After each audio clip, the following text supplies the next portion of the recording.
बिस्मिल्लाहिर्रहमानिर्रहीम। अस्सलाम वालेकुम नाज़रीन, मैं ਤੁਹਾਡਾ मेज़बान अصغर गुजर। ਤੁਸੀਂ ਵੇਖ ਰਹੇ ਹੋ गुजर टीवी आरफ वाला। हर रोज़ तरह जो एक बेहतरीन तो अलग क्वालिटी के जानवर लैके ਤੁਹਾਡੀ खिदमत हाज़र होईदा। उम्मीद करने कि वीडियो आएगी दोस्तों को पसंद आंदी लाइक शेयर जरूर करना, नाल देना माशाल्लाह कमेंट्स।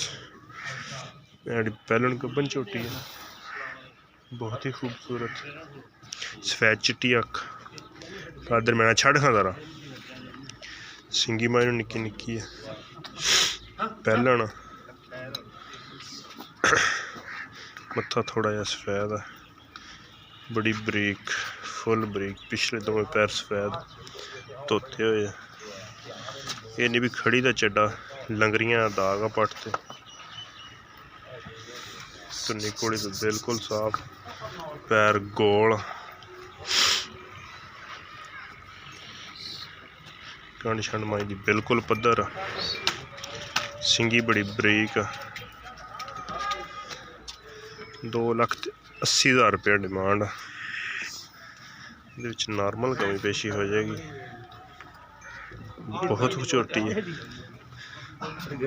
हाँ जी माशाल्लाह बहुत ही खूबसूरत है। 2,80,000 डिमांड, नॉर्मल कमी पेशी होएगी। कुशल बिल्कुल बरीक है, गुल माशाल्लाह कढ़दी आंदी है।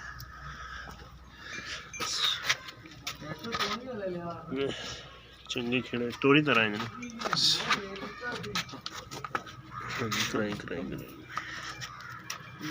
चार चफेरे गुल इंजी